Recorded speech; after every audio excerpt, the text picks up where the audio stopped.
Godzilla City on the Edge of Battle, and Godzilla Planet of the Monsters. The anime movies that pretty much sparked a bit of controversy. Some people like it, some people hate it.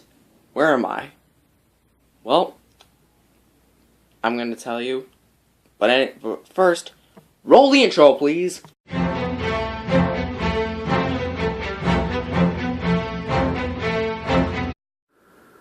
Hello guys, I'm Godzilla, and I'm sorry if you see a bit of glare right around here. At least on my camera. It's because apparently my camera is cracked. So unfortunately I'm gonna have to deal with that. But anyways, welcome to my video where I talk about Planet of the Monsters and City on the Edge of Battle. Both the two first Godzilla anime films in the trilogy, which some people are mixed about. It's the first ever time Godzilla was animated into a film, but it isn't the first time he's animated. Because in the Hanna-Barbera episodes, he's actually animated into a cartoony dinosaur kind of looking thing with Godzuki. And then comes the 1998 series where he's pretty much the same thing, but instead, he's a bit more detailed and looks more like Zilla, to be honest, which is fitting for the character. And for once, we actually prefer something that looks more like Zilla than it does that looks more like Godzilla. But off track, let's get on track with City on the Edge of Battle and Planet of the Monsters. So we're going to be talking about both films because they're kind of similar in some ways. So, first, Planet of the Monsters. Planet of the Monsters seeks the humans pretty much 20,000 years after Godzilla took over. And I'm not sure, I have watched the movie, but I barely remember anything from it. But the plot is them coming back to Earth and trying to kill Godzilla to try to bring their home back. Which they do kill Godzilla Philius, which is a 50-meter tall Godzilla. But then Godzilla, the real one, comes out of hibernation, and he's over 300 meters tall. 300 meters tall, yes. But I think his actual height is 313, 18? I believe somewhere around there. I personally believe he's 318 meters. But that could be a close height. So what do I think of the movie? Well, for one thing, the animation is really good. It's better than other animated films. Okay, what was I about to say?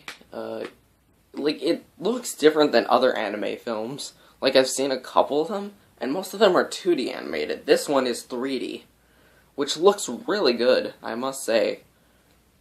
Godzilla looks possibly the best.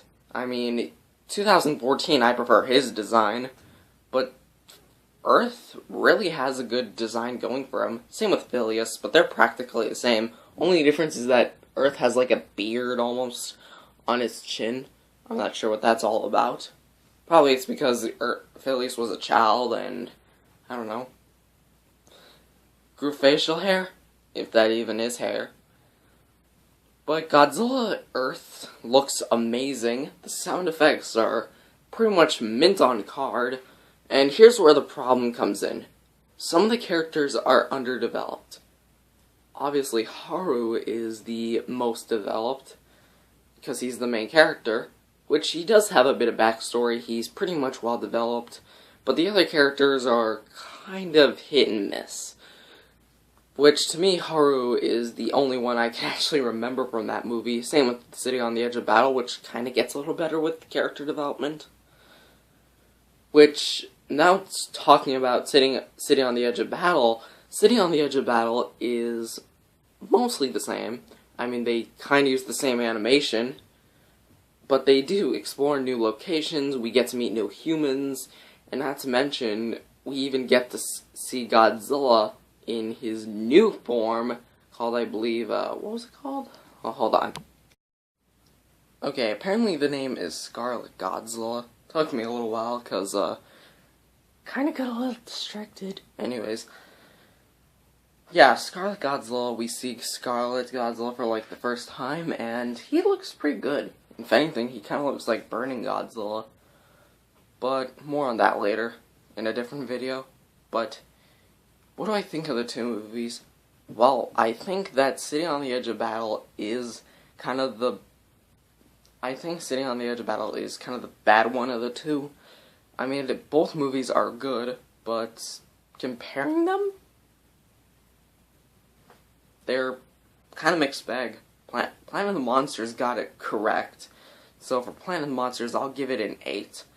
Sitting on the Edge of Battle, it kind of retold the same story, just them trying to kill Godzilla to take over the planet again, just to get their home back. But they're also trying to escape the Earth as well, so I guess they are kind of doing something different, but not really. But not to mention, Sitting on the Edge of Battle shouldn't even be called a Godzilla film. He barely appears. I believe he only has like 5 minutes of screen time. Kind of disappointing. So for that, I'm going to have to give Sitting on the Edge of Battle a 6.